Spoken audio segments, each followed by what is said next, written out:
I wouldn't mind at all. So in the first half,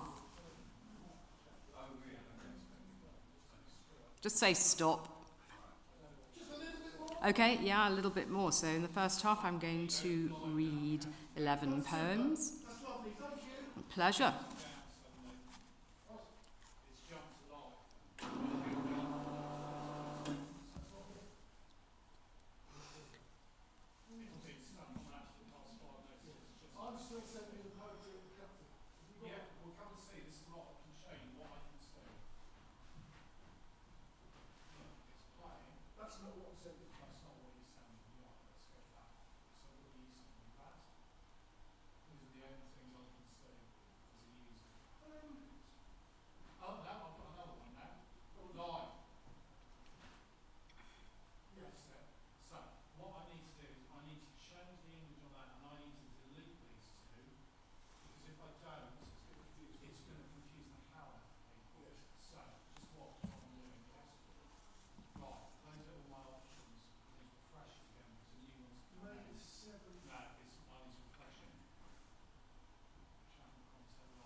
I mean, to be honest, I can't see anybody, but I'm aware that in the room it's probably nicer for people.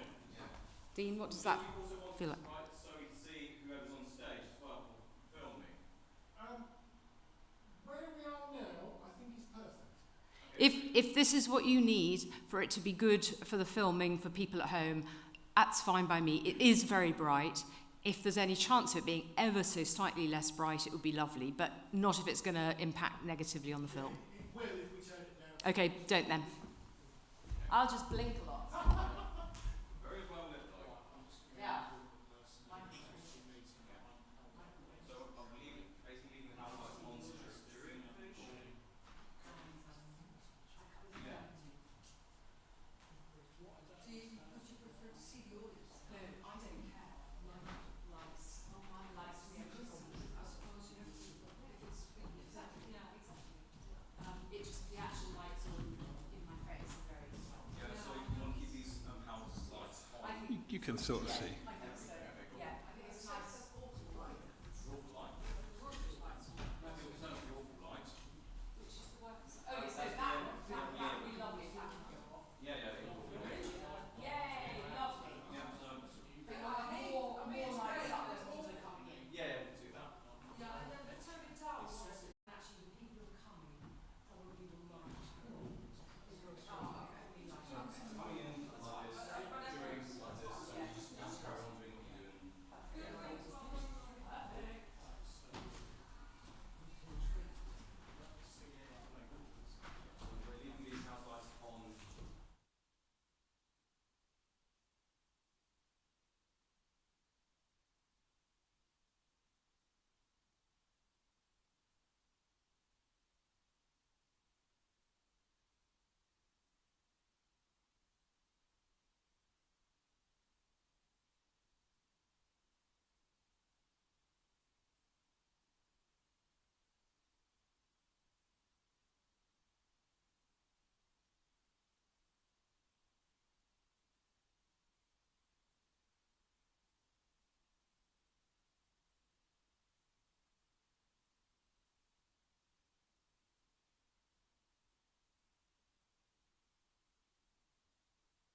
we'll do everything from here.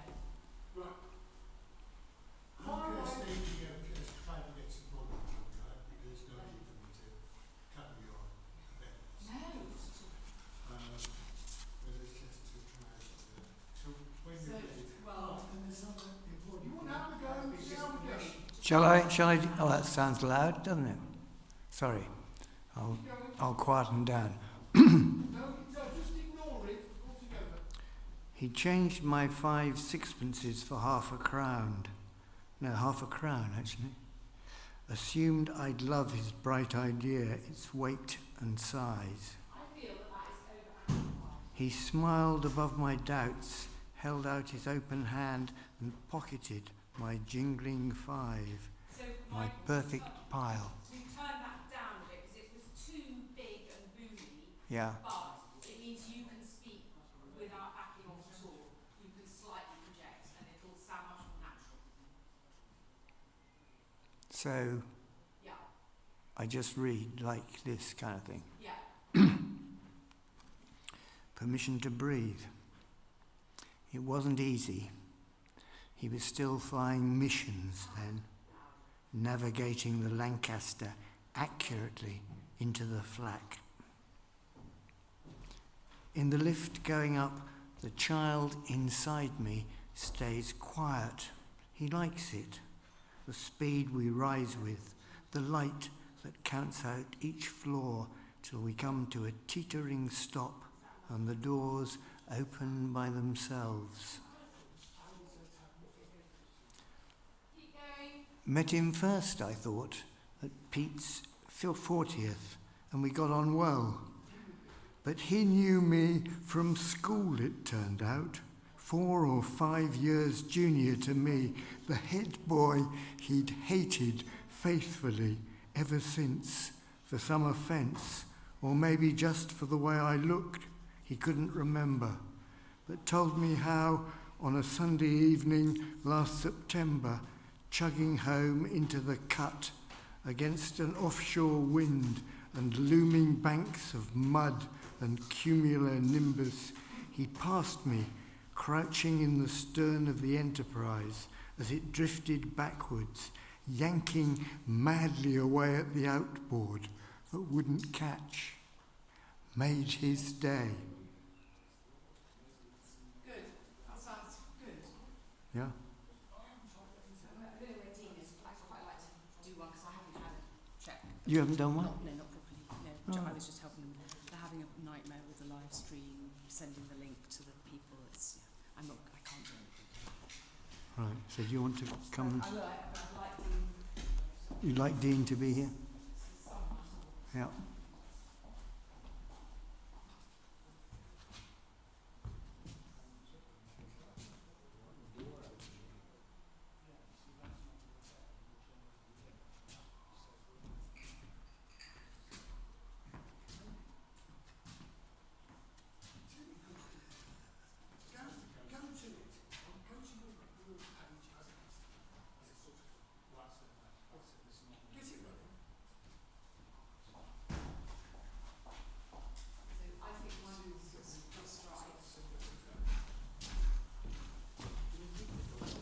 No, it'll be shut.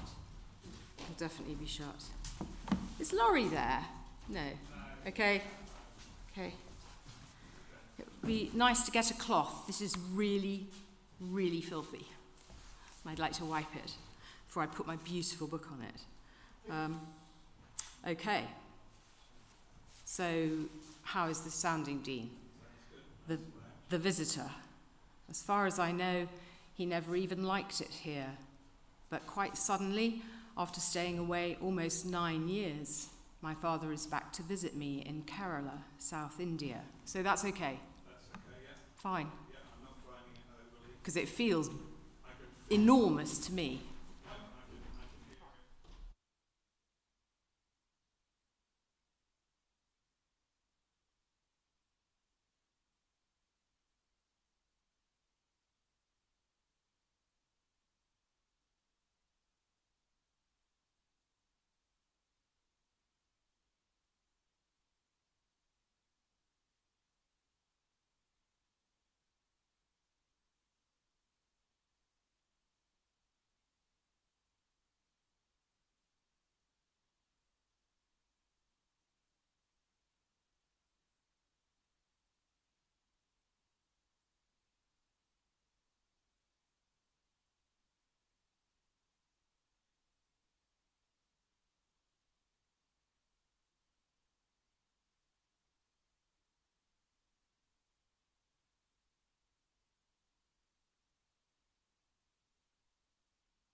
Good evening. Ooh, good evening. How you doing? All right? Yeah. So good evening and welcome to Poetry at the Cut with Naomi Jaffa and Michael Lasky. Thank you all for coming along in person or online. We've got an online audience. Say hello to the online audience. There you go. Tuning in from all around the globe on the interweb. So there we go. I'm Dean Parkin, and I have to say, I wouldn't be the poetry person that I am without Naomi and Michael. I blame them for everything. Now, they were the power duo behind the Alba Poetry Festival, which I first attended as a punter in 1996, but liked it so much, I joined the band. I loved the poets they brought to Suffolk and presented, and the way they presented them. They were the Lennon and McCartney of poetry introductions. They loved the poets and always chose the right words to say about them, and always knew when to say enough. Have I said enough yet? Yes. So when it was my turn to do the introductions, I did it with trepidation. I always tried to get out of it, which sort of made me the Ringo Starr of poetry introductions, or maybe the Pete Best, the guy who Ringo replaced. So tonight we're celebrating two brilliant books. Naomi Jaffa's long-awaited first collection, Flying Change, has only been 30 years in the making. Yeah. For those who know Naomi, you'd expect her poems to be forthright, honest, and unequivocal, and they certainly don't mess about. Some would say her poems are even sagacious. Now, I'm sure she wouldn't mind me saying that her nickname at Francis Holland School was Naomi Sagacity Jaffa. Yeah. And certainly her sagaciousness, if I can say that word, shined through much of her work. Now, when you start as a writer, they tell you, write about what you know, which is harder than you think. There's a real art to it. And Naomi does that and more. She writes about being a daughter, a sister, an aunt, a horsewoman, a partner, and friend. The poems dig deep and say exactly what needs to be said with elegance and verve. Now, Michael Lasky is in it for the long haul. Poet, editor, workshop leader, stable lad, he told me just now. Publisher, everything he does, he seems to do forever. Just goes on and on. You can't stop him. He's like a little terrier, a little poetry terrier. Once he's got something, you can't get away from him. And he loves dogs as well, so I love that analogy of him being a poetry terrier. Alba Poetry Festival, director from 89 to 99, but still wouldn't leave. We couldn't get rid of him. He still kept turning up, and he was doing introductions and workshops. And Smith's Knoll, 1991 to 2012, 50 issues. Yeah, amazing. And even our Cut Loose monthly writing workshop has been going on for a decade. Now, you should imagine, he should get a medal for that. And actually, recently, he did get one. But the good thing is, he didn't get it for all those ragbag of things. No, he got the King's Gold Medal for Poetry for his poems, for his collected poems, in fact, yeah. Which is as it should be. Michael writes one word at a time. That sounds strange, but he waits for the next word to come, the best word, and proceeds to create his lean, powerful poems about the everyday. So it'll be a treat to hear these poets and their best words in the best order tonight. They'll be reading for a generous 15 minutes, each in the first half, Naomi first and Michael second. Then we'll have a break, and as this is a launch, Michael, fresh from his gold medal for poetry, whose Garlic Press has published Naomi's book, is generously standing the entire audience a drink at the interval. Yes. Bad luck to those on the live stream. They'll just have to go and make a cup of tea. And at the interval, you can purchase copies of the two books, which they'll be happy to sign afterwards. And then in the second half, they'll read for 10 minutes each, with Michael going first and Naomi second. But now, Please welcome Naomi Sagacity Jaffa.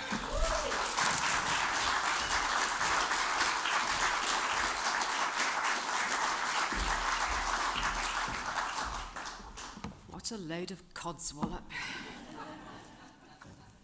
It's his nickname. It was not from school. Oh, my word. I'm kind of incredulous, really. I mean, this beautiful thing, how is it my book? It's crazy. Anyway, I'm thrilled to be here, and thank you so much for coming along from my first poem title, Round Here. Green tractors in yards, trundling across fields, trailing muck down the road ahead. Broken, faint white lines at side lane junctions. Village halls doubling as part-time post offices, creches, farmers' markets, pop-up pubs, drop-off centres for donations. Barns with red tin roofs. Barns with exposed timbers and collapsing roofs. Barns turned into houses, still trying to look like barns. Barns turned into houses you'd never know had been barns. The four-way crossroad sign to villages in the Saints shifted a quarter turn, a truck reversing, and forever on the wonk. So yes, I'm also thrilled that I know a lot of people across the world are watching this, which is ridiculous too, but I'm so grateful for friends in Australia and New Zealand and America and Greece and all over the UK. It's lovely. So when April starts, we very much keep a lookout for the arrival of, well, my and I'm sure many of your favourite birds of summer. Today I am a swallow. This is my first summer from the nest on the barn rafter above that big, peaceful beast, and I have no way of knowing how long I can keep flying to where I'm supposed to go for the winter. For heaven's sake, I'm still learning about swooping down for water, how to zigzag just ahead of the front legs of the great grey beast, moving fast across dune grass, hooves stirring up lots of the little black things that taste so good. Yeah, they do nest right above my horse's stable, and her rugs are very decorated, shall we say. But I forgive them completely because they're so lovely. So I've put a little note against the side of the poems that I'm going to read to try and remind myself what coherent thing I might have to say about them. Hopefully my poems are not difficult to understand, so they don't need glossing. But basically this poem, I'm rubbish at meditation, is what I wrote. But I find working on my horse, doing things with my horse, the most kind of active therapy I know for just focusing and stopping that, living in the past, you're depressed, living in the future, you're anxious, all that rubbish. So anyway, this is called mindfulness practice. When the incessant fizz of past and future refuses to shut the fuck up, I seek out my flea-bitten grey mare and her rigorous attention only to this moment, then this one. I dump my claptrap on the muck heap along with a barrowload of her fresh shit and set to work. Dean did say I was forthright. In the stable, I ask her to move over, run my left hand down each fore and hind leg lightly to grass below the fetlock, lift and hold each foot in turn, use hoofpick to dig out the packed-in dirt, always heel to toe, careful to avoid the central sensitive triangle of the frog. I clean her coat from poll to rump in firm, even, sweeping strokes of the body brush, with currycomb punctuation, hissing quietly through my teeth the way those old-fashioned grooms were said to do to keep from swallowing dust and grease. She stands still throughout, even for her tummy, which so many horses find intolerably ticklish.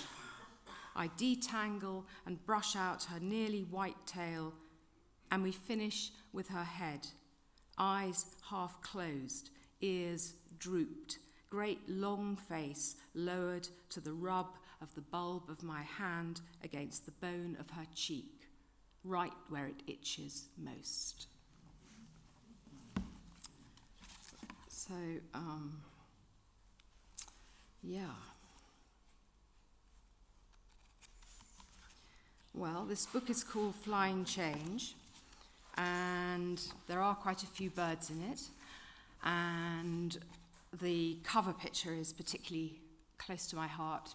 It's a little oil painting of the most alive dead sparrow you'll ever see, and I just felt that also because I'm a horsewoman and there are people here and probably online who know what a flying change is, there was that little extra use for the expression. So, yeah. But I think this is probably the last horse poem for those of you who are not remotely interested in horses.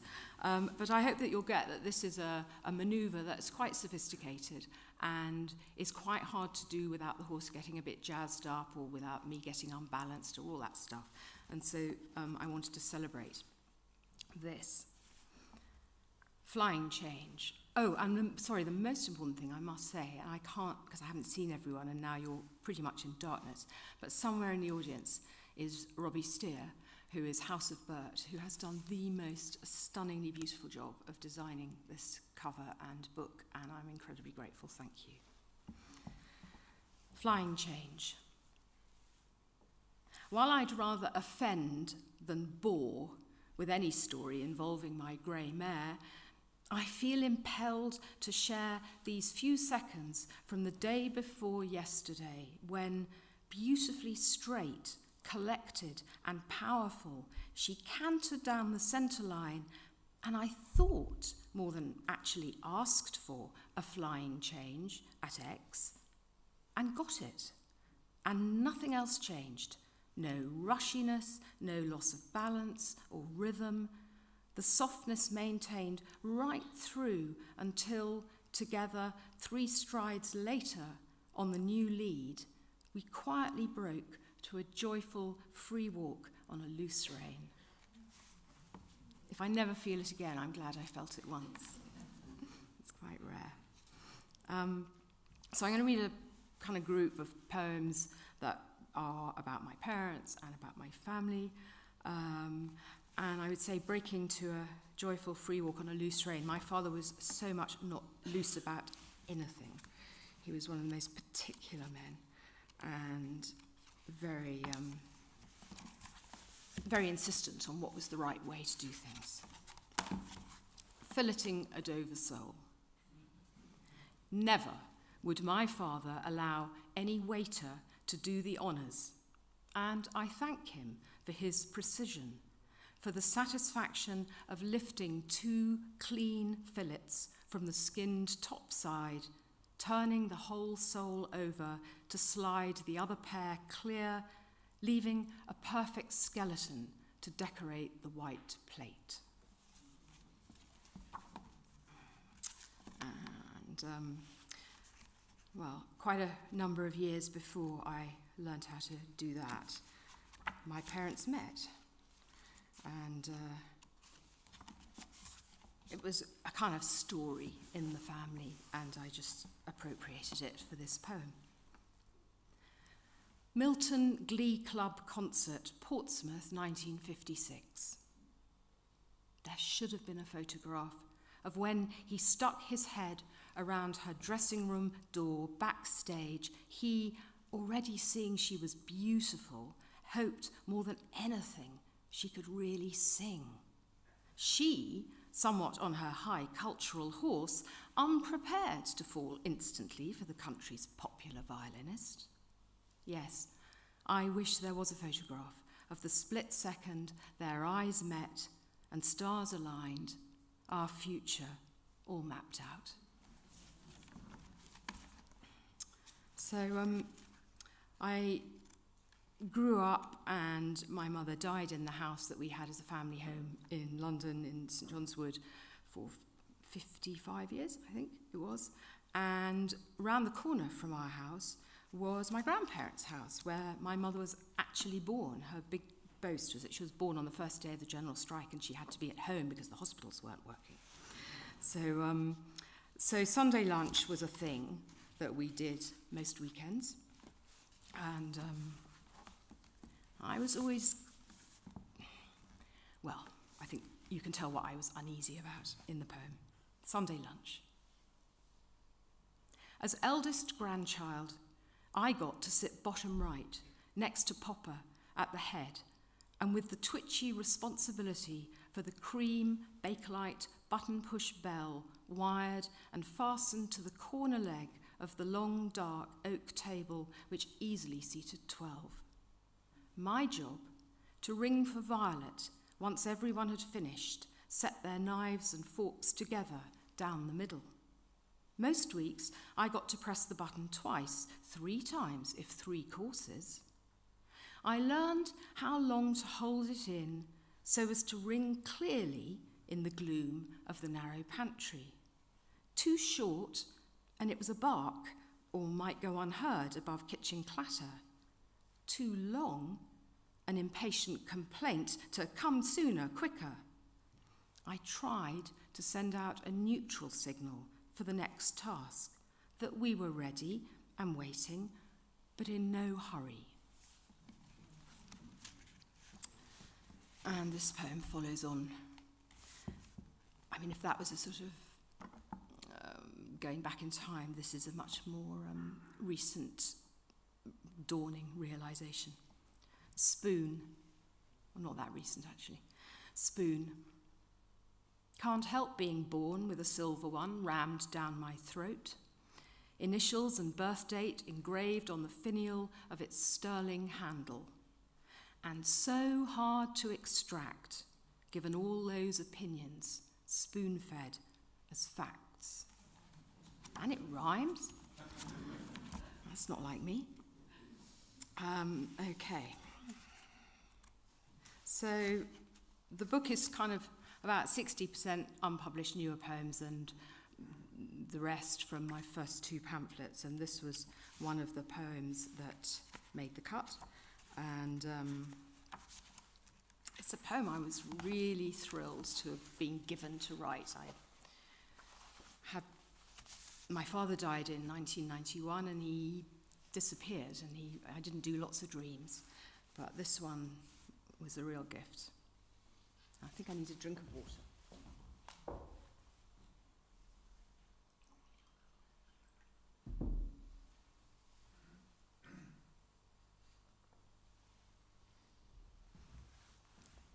It's very quiet in here. Exactly. I'll stop rabbiting on soon. This is The Visitor. As far as I know, he never even liked it here. But quite suddenly, after staying away almost 9 years, my father is back to visit me in Kerala, South India. In the middle of the night, as you'd expect, but also during the afternoons around tea time, riding the same air horn blasting hot and dusty trains. And he seems to like to call, especially before breakfast, during that last hour of sleep in hotel bedrooms. He looks about 60, but to be truthful, to date him accurately, I'd have to compare him with the photos. Definitely he's much happier. Just the other morning he arrived, shorter than me as usual, and swept me off my feet, lifted me right off the ground, and hugged me for no reason. Put me down, I'm much too heavy, put me down, you'll break. But he didn't, and he doesn't, and my toes never touched our old gold top floor landing carpet.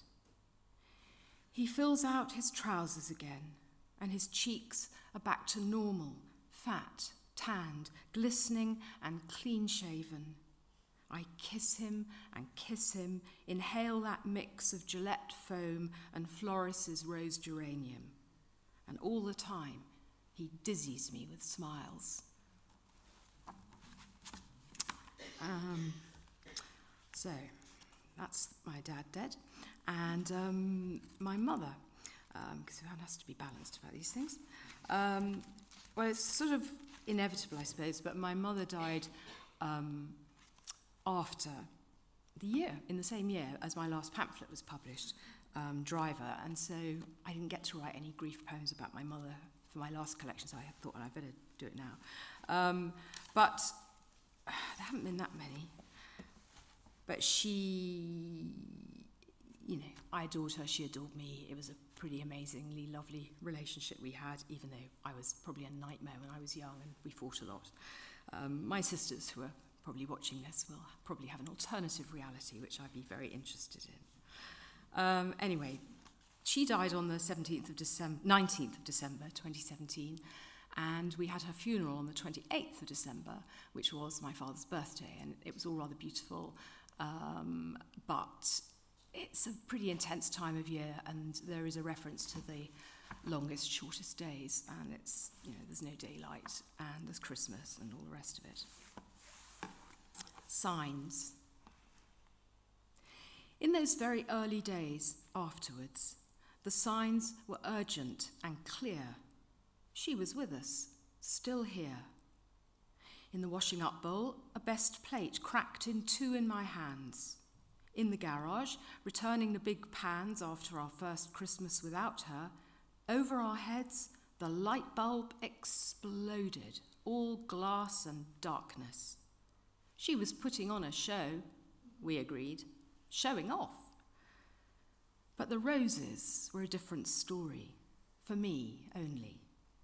First, the crimson beauty, fresh from her dear friend's garden, the one I set in a vase beside her bed and watched slowly wilt over that longest, shortest week. Petals finally all dropped on my return from the funeral afternoon. My love is like a red, red rose, she'd sing. And so I knew that small furled bud I nearly trod on, exiting the loo in the Sawston service station on the diverted route home to Suffolk, had to be from her. And still it blooms. So, last poem of this half. I don't know about you, but I kind of have a relationship, I feel, with the days of the week. I have a kind of different emotional response to knowing it's, a Monday morning or a Thursday or, Wednesday. And Wednesday's always been an interesting day. It feels like you're halfway. Is it going to be a good one or is it not going to be a good one? And I'd like to dedicate this to the lovely Matt McGinn and Sarah. Poem for Wednesday.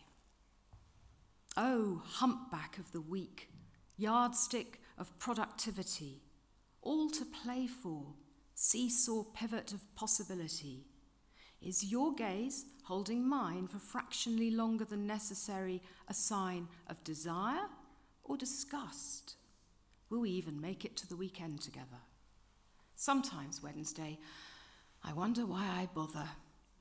But then again, it's market day in town. Matt and his fish van are back, fresh from brain surgery, his scalp fuzzy with new growth.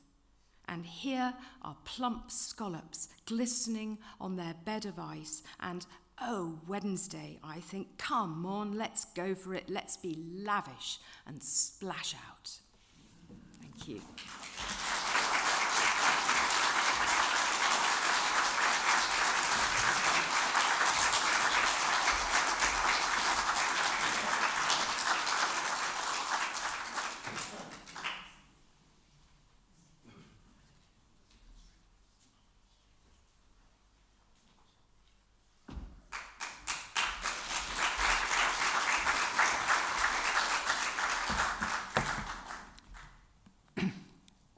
Hello. Water.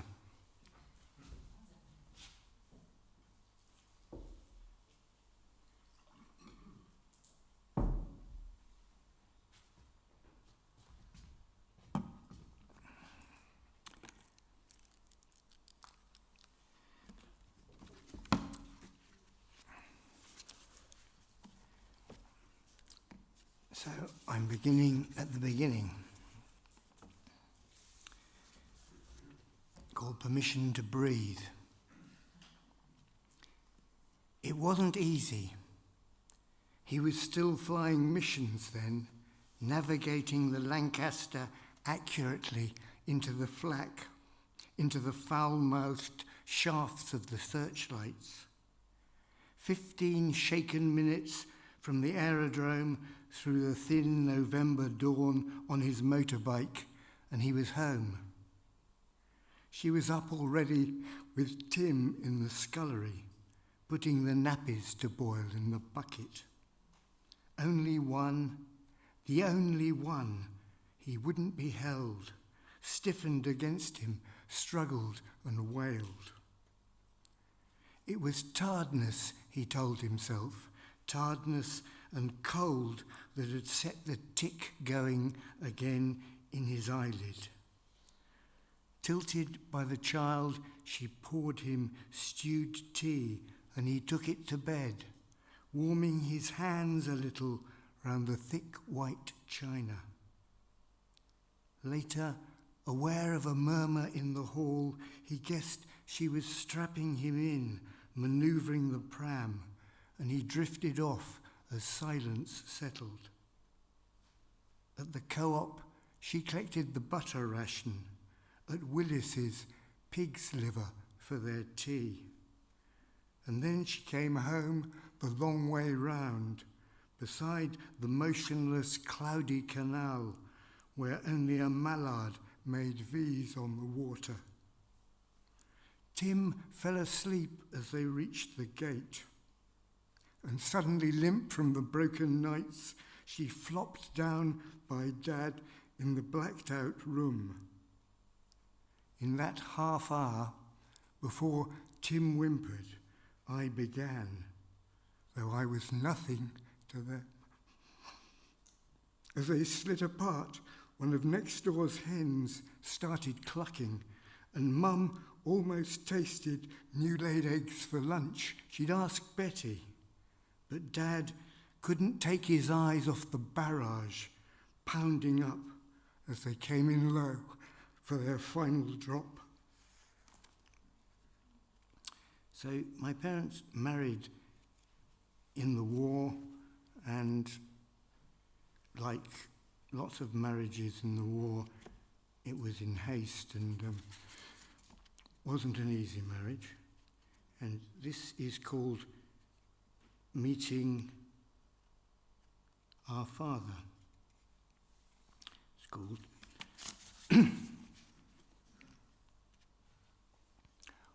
Almost unbearable, having to wait and wait in the terminal building, checking all comers.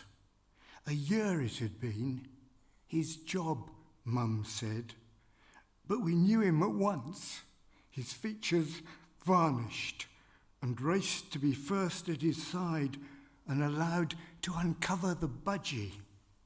A fearful clatter of wings, looping, not used to us yet. And though we began teaching him carols on the way home, his cage balanced on our bare knees, we soon went quiet, seeing how silly our hopes had been. And he never spoke, though he'd settle on my head while I did my prep, and lived with us years after Dad had left. So he was a difficult man, my father. He wasn't good at sharing his feelings. And this is a poem called The Lawn Mower. Kind of seasonal, isn't it, really?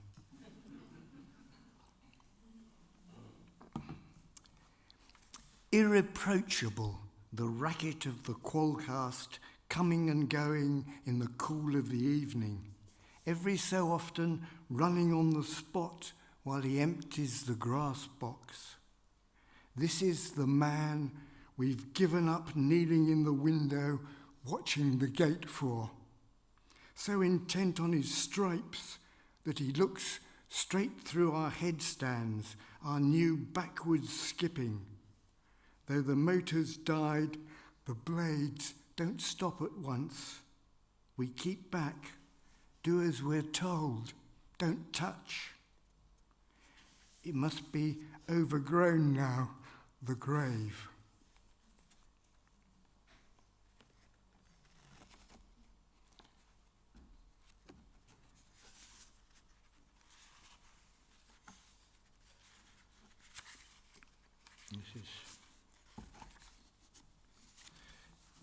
This is a poem for my best friend, really. It's called Fishing for Mackerel.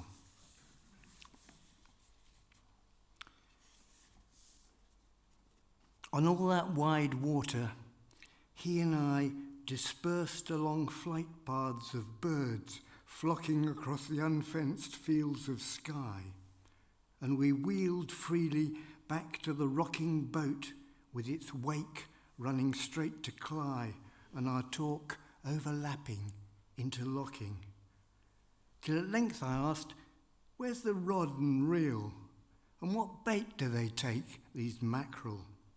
And Kurt, startled by my revealed ignorance, drew from the cluttered well of the boat handlines, which he unpeeled, each one barbed at tactical intervals with a dozen steel hooks and vividly coloured feathers, fast food with mackerel appeal.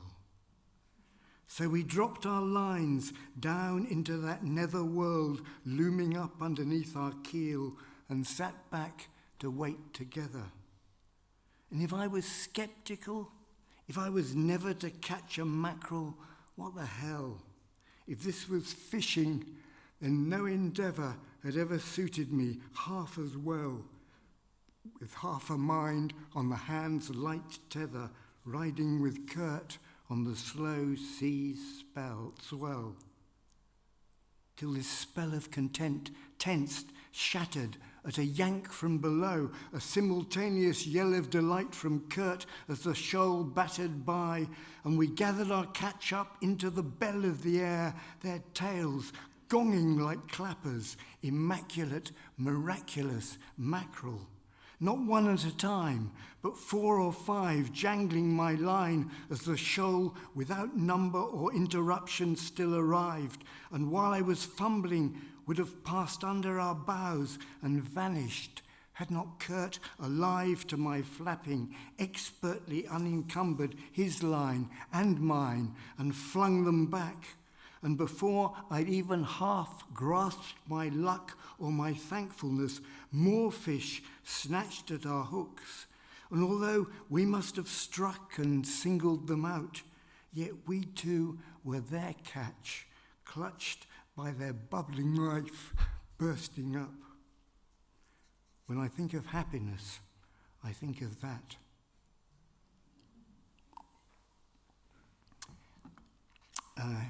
He died, unfortunately, and this is a dream about him.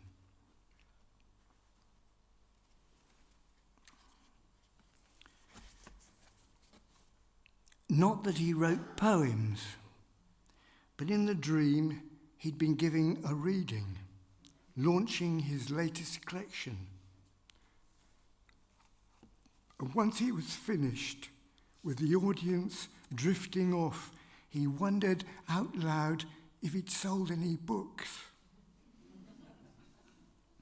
Oh, dear friend, not only no queue, not a single hanger-on to shield us from the view of the stacked table. Precious few dreams bring him back, and yet what did I go and do but pretend not to hear? Then, making myself wake up, left him friendless, diminished there.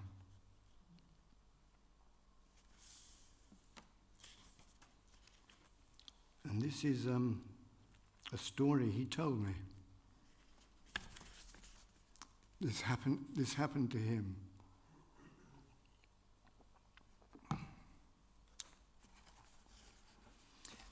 Nowadays, anyone can do it, and you wouldn't have it otherwise, like readily available access to the internet, foreign travel, contraception. You wouldn't really. Even given last night after supper, when despite you regretting having come without your glasses, undeterred, your host, a good friend and in many ways a most admirable person, pressed on you photo after photo after photo of Australia. The blurred, exhaustive tour, just to give you some idea of the rooms in his son's new flat, the final straw.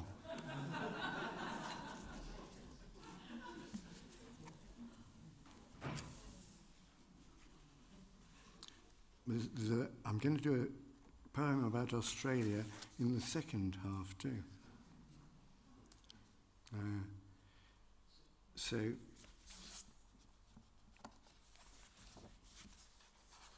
this is a poem of mine called Perm.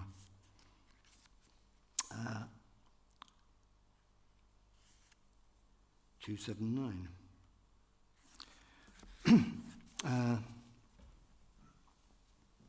So this has got a photo in it too.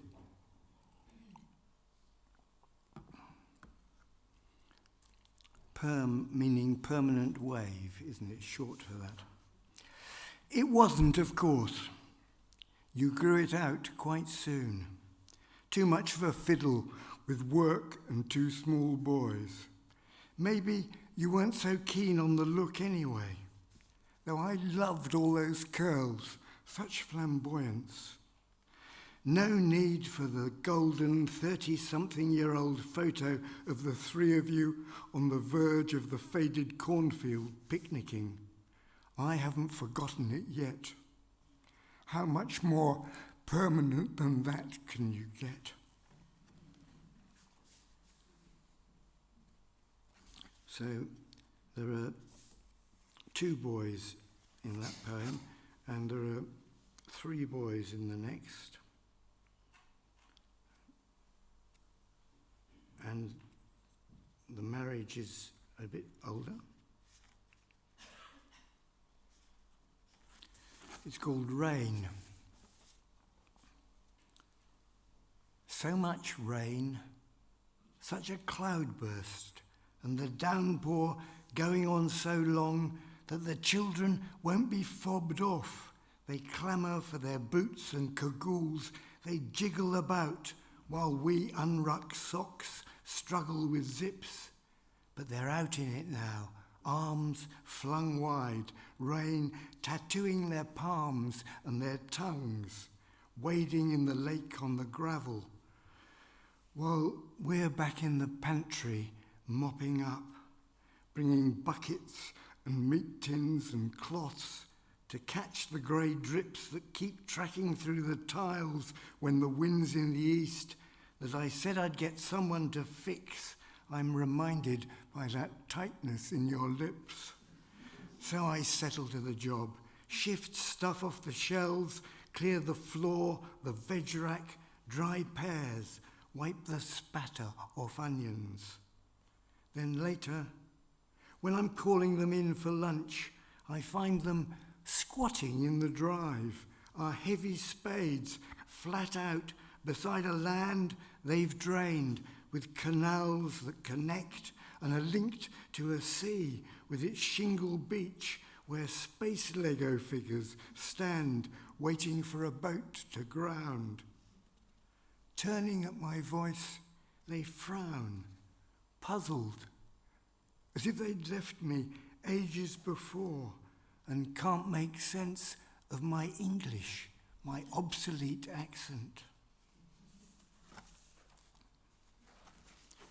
So I looked after the children. It was a lovely thing for me to do. And this is this is a poem I wrote when my third child went to school.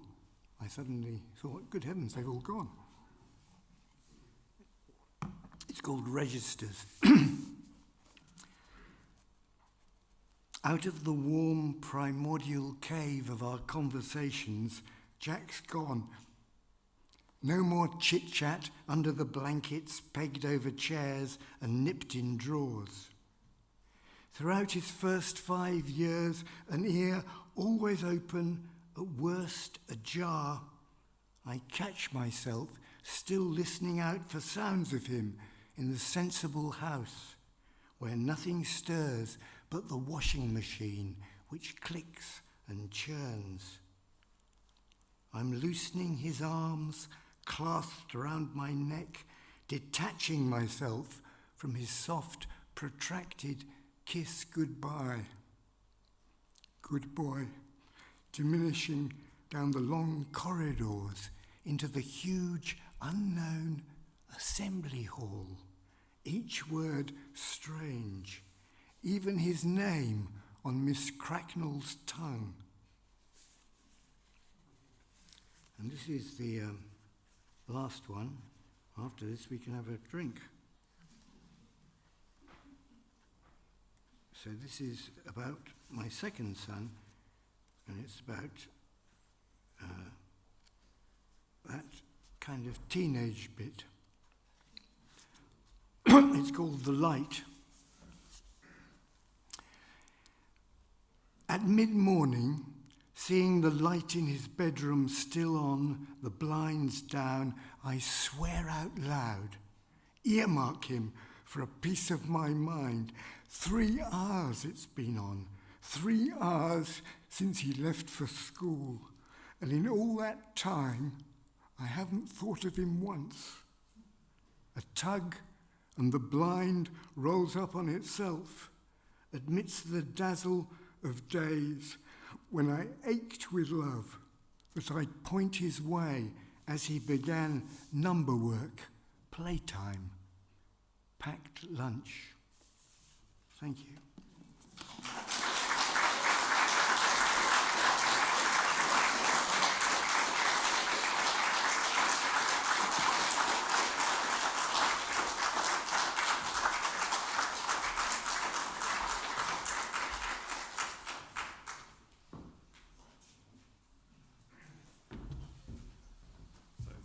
Thank you, Michael and Naomi.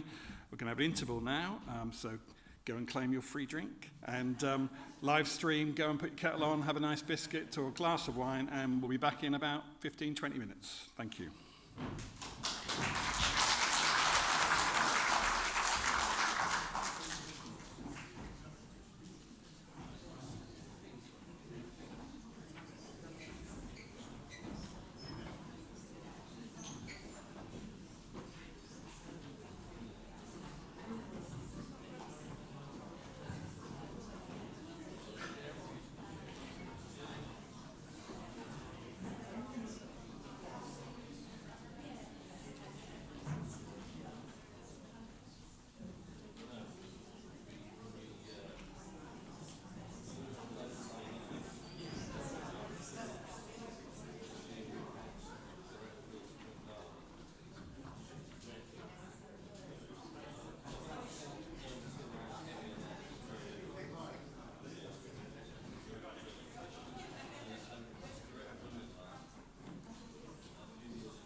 Don't obviously buy, I'm giving you the copy, but I'll sort it out.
Hello. Welcome back to the second half. Yes. Yeah. And welcome back to our live streamers, if we could say. Welcome to them. Yes. So now, as you know, Michael is a very keen darts and snooker fan, and he wanted me to do, you know those MCs they've got at snooker and darts now, and they sort of do a big thing for these rather dreary darts and snooker players who come out, they give them like interesting nicknames, stuff like that. So I've done a special, because I always think, actually, if the poetry thing dries up, I could be a like snooker or darts MC, I'm thinking. And it's live streams, who knows what's what? Barry Hearn, the snooker guy, could be watching. So, here we go. So, ladies and gentlemen, the Leiston legend, laureate of the Long Shop, the poetry geezer from Goldings Lane, his poetry lordship, Michael Lasky.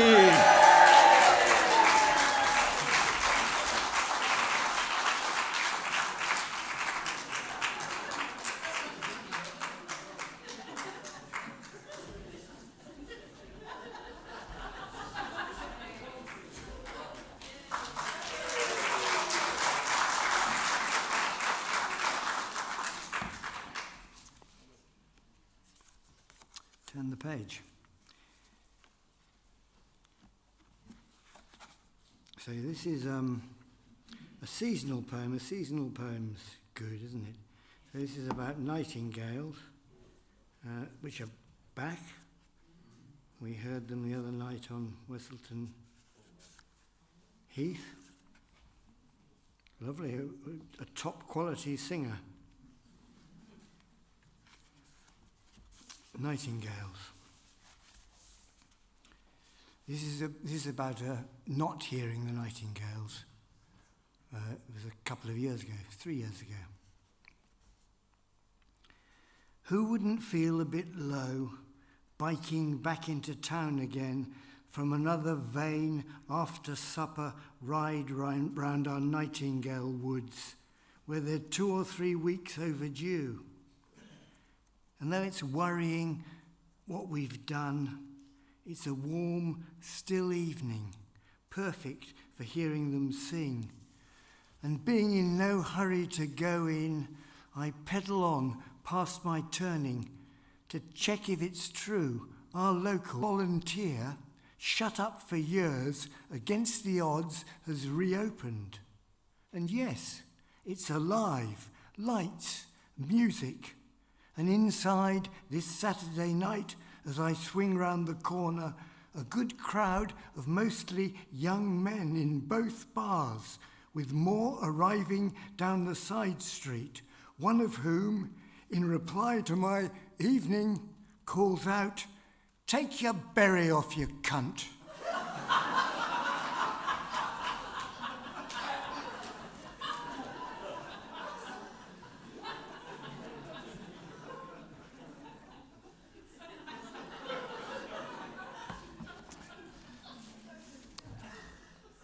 This is ignorance.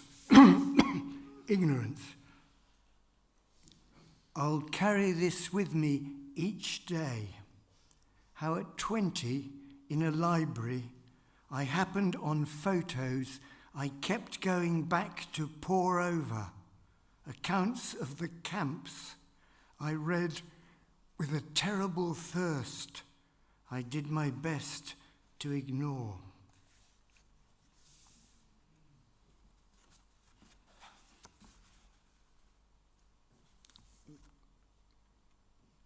This is one of those poems, all these, what's gone wrong, of course, is I haven't put my glasses on. But I've got them, so I will. 309. So this is a difficulty we all have, I'm sure. I gave her £1 because she was standing outside solar between me and the car, because she was homeless she said. Because she called me sir. Because she asked me for money, some change. Because it was the least I could do. Because she was young. Because of the cold, the daylight, going, snow forecast. Because of her tracksuit bottoms, her grubby fawn anorak. Because she was scrawny, her face gaunt and blotchy. Because I just spent $9.95 on rocket and cherry tomatoes, paper towels and a packet of fat balls. Because I'd remembered the food bank too late. Because other shoppers were converging on us from their cars and emerging through the sliding doors. Because she had to get back to Ipswich and had lost her bus fare. Because I didn't believe her. Because she'd had to come down to the doctor's. She said she used to live here. Because she seemed vaguely familiar. Because I felt trapped, too ashamed to look at her anymore. Because I couldn't give her any less. I handed over £1.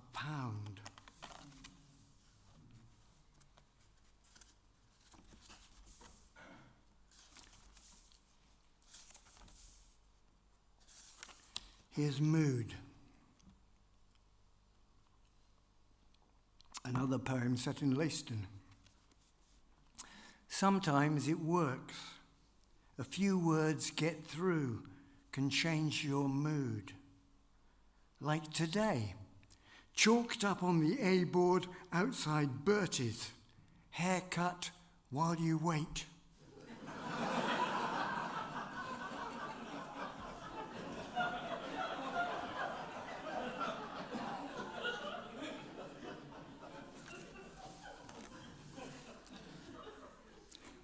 This is the tightrope wedding.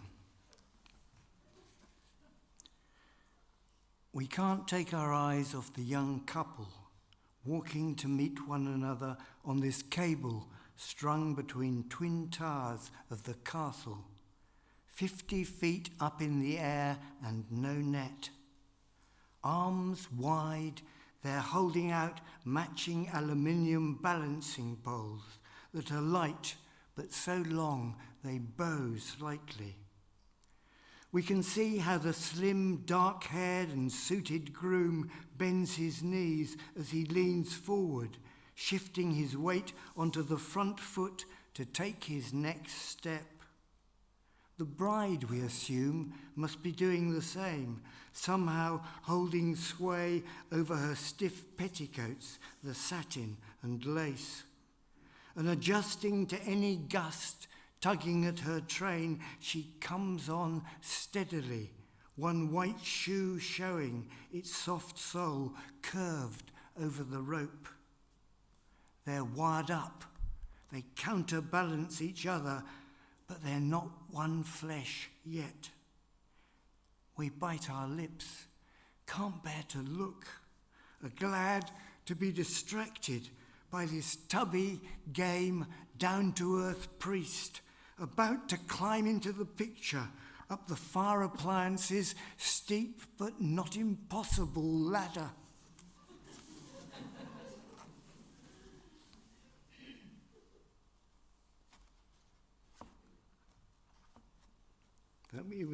It was a card that my son Tim of the Light, sent to Kay and me on our wedding anniversary once. It was a lovely picture. So we go back to Australia now, and this is. We went to Australia, Kay and I. Kay she took a year off, and we went there. She's a GP, and she worked in Australia for a bit, and then we went around, and Australia was extraordinary. And this is a poem my father turns up in. It's called Near Williamstown, South Australia. As I turn down into this ride between pines, I'm startled to find my father's shadow beside me. The upper body bent forward, his stride more hesitant, stiffer since the sciatica. Walking in the sun together, we raise butterflies, yellow, too flighty to make out their markings. Strange birds call, but the birds won't show. They keep their names to themselves. Straight ahead, though, a tree stump stirs, and through binoculars pricks its ears, turns to stare our way. We stop, spot another one, 3, 4, more grazing. My father's not breathing, leaning forward, the glasses held steady now, his first kangaroos. And this is my last poem, which is called Posthumous.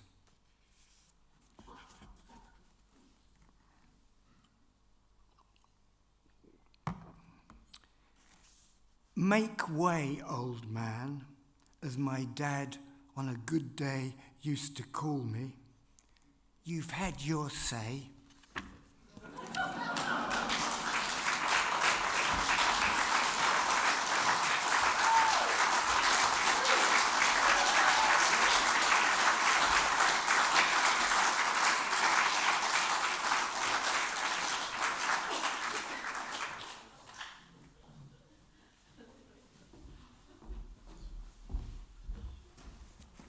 You've got to love a pithy poem.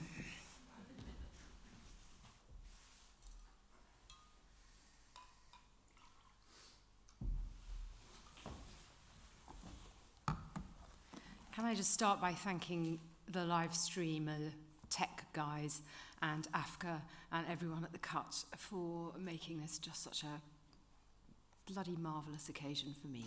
Thank you.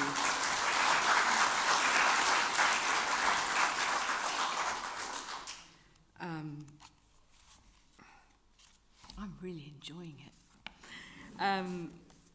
Although I am now going to read a poem about something that I'm exceptionally good at. And the poem's called Worry.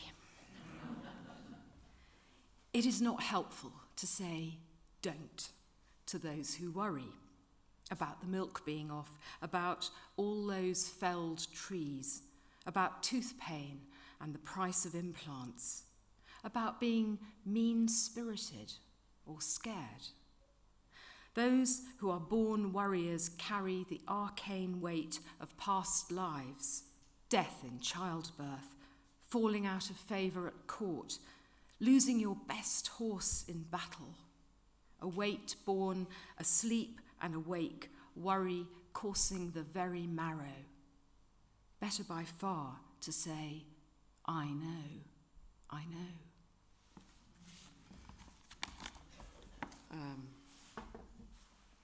So I was on BBC Radio Suffolk yesterday, and I had a lovely chat with Louise Holland about Flying Change and tonight's launch and all things poetry.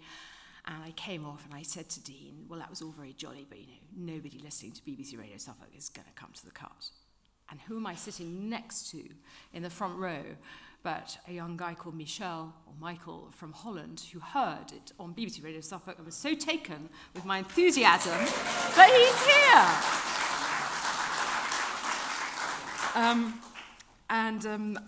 I managed to slip a poem in for it, but she was very anxious. She said, "There's no swearing in it, is there? There's no swearing." And that was sort of live on air, and I thought, well, it's a good thing Michael didn't read his Nightingale poem. But I didn't swear, and I didn't read this poem either because, well, it would have been much too long. Good at sex. Yeah, I did say that. So there's a lot of questions, really. Are some people naturally better than others? Or is it a question of putting in your 10,000 hours? Does how good you are hinge on who you're having sex with, no man is an island, or on the sex you're having in your head. How about if you've always had a crush on Dirk Bogarde? The shock of discovering a decade later that he'd have never been interested in you. Without objective proof, how can we trust our own judgment or believe that of others? And might an outcome be skewed by having eaten too much roast chicken followed by plum crumble? Does it matter what little your mother told you to expect or avoid? How you were never sure her GIB, good in bed, about anyone was a compliment? To thine own heart be true was actually all she ever urged. Is it better or worse, depending on whether neither, both, or one of you is drunk? Or maybe it relies on just you being high. If you've had sunshine several days in a row on a deserted Greek island beach with calamari and garlicky tzatziki in the cobbled market square under the Milky Way each evening, does this make a difference? Qualitatively as well as quantitatively. Try saying that sober. What about early morning making up after a really bad patch, after you've both behaved like shits? Or when it's probably the last time the two of you ever will, because even though you still love him, you have to leave? Does it depend on whether you're feeling particularly, tenderly horny towards the body you're having sex with? Could everything come down to how old you are or how young? Or is it simply best because you're both practicing precisely on that given day on the bed you've both made, because you'll never have done it quite this way before? So this book is dedicated to Dean, and underneath it says Miller, my horse, and Bonnie, our lurcher. And we did have a momentary few days, no, it wasn't few days, minutes, seconds, where I jokingly said, and he agreed, it should be Miller, Bonnie, and Dean. But that joke would have worn very thin, after I saw it once, I think. And actually, this book would not exist without Dean, and I'm really grateful. And this is a little poem about our height difference. And also Wayne Dyer, for anyone who doesn't know, is an American writer and a motivational speaker. High heels. It cannot be said I've never had lapses of sanity or taste. The short-lived belief in a me who can stride, not teeter. But if you change the way you look at things, the things you look at change, says Wayne Dyer. And it is indeed nice for us to be able, occasionally, to kiss without you having to bend down or me stand on tiptoe. So, page 45, the system's working.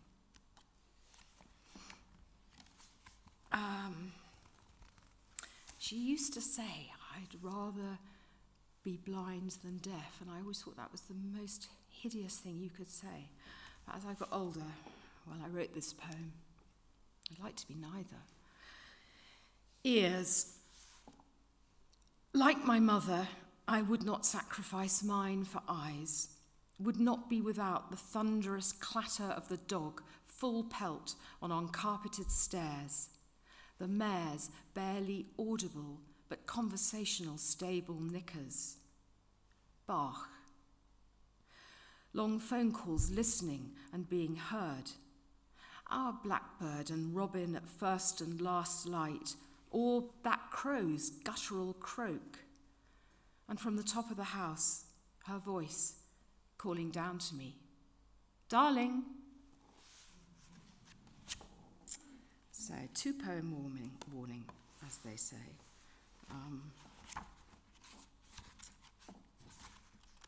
Right. It's a short poem, and I think the thing I'm proudest of about it is that it has a title with a bold split infinitive. So apologies to all my English teachers. To not yet say goodbye. Every day, at some point or other, I say hello to my mother not being alive in the world.